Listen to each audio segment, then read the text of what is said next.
மாபெரும் சபை தன்னில் நீ நடந்தால் உனக்கு மாலைகள் விழ வேண்டும். ஒரு மாற்று குறையாத மன்னவன் இவன் என்று போற்றி புகழ வேண்டும். யார் அந்த மன்னவன்? தளபதி. தளபதி எம்ஜிஆர் படுத்துக்கினே ஓட்டு வாங்கினாரு. நம்ம தளபதி நம்ம கண் அசைவிலேயே ஓட்டு வாங்குவாரு. மகண்ட எஸ்ஐஆர் அது இதுன்னு குழப்பம் கொண்டு வந்து டிஸ்டர்பன்ஸ் பண்றாங்க.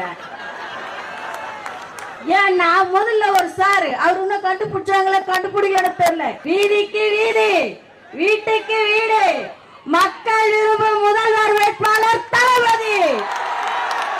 எவன் இல்ல, எவன் செத்து போயிட்டான், இவன் காலி ஆயிட்டான், இவன் வீடு காலி பண்ணிட்டான், எது இருக்கு எது இல்ல ஆல்ரெடி ரெக்கார்டு இருக்குதுடி தங்கம். நல்லா போட்டு குழப்பி குட்டையில மீனை பிடிக்கணும்னு நினைக்கிறேன்.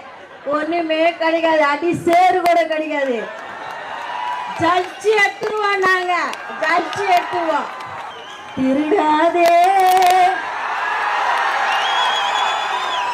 வாக்கை திருடாதே, திட்டம் போட்டு திருடுற கூட்டம் வாக்கை திருடி கொண்டே இருக்குது.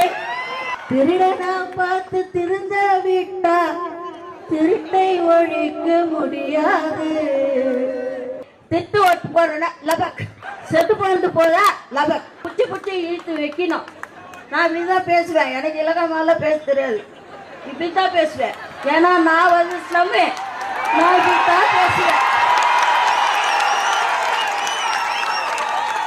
ஒருத்தர் சொன்னாரு, ஒடியாந்தாரு பூத்துக்குள்ள, ஐயா என் பொண்டாட்டி பேர் அமராவதி, ஓட்டு போட்டுச்ச பாரு, இப்பதான் போட்டு போச்சு.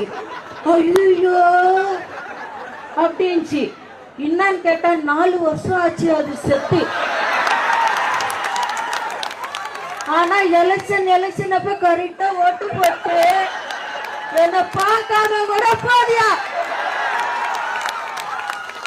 அப்படின்னு சொல்லி அழுகுறான். கடமை, கண்ணியம், கட்டுப்பாடு, தமிழினம், மக்களினம், சமுதாயம், தமிழ் மொழி ஒண்ணுமே வழங்காது சொன்னதுக்கே. எத்தனை டாபிக் சொன்னாங்களோ அது அவங்களுக்கே வழங்காது. எல்லாம் சொல்லி வருவாங்க. சொல்லிட்டு உடன்பிறப்பே எழுந்து வா, எழுந்து உடன்பிறப்பு வருவான், உழைப்பான், ஓட்டு போடுவான், எல்லா தில்லாலங்கடி வேலையும் செய்வான். ஆனா போய்க்கிறது கோபாலபுர குடும்பம்.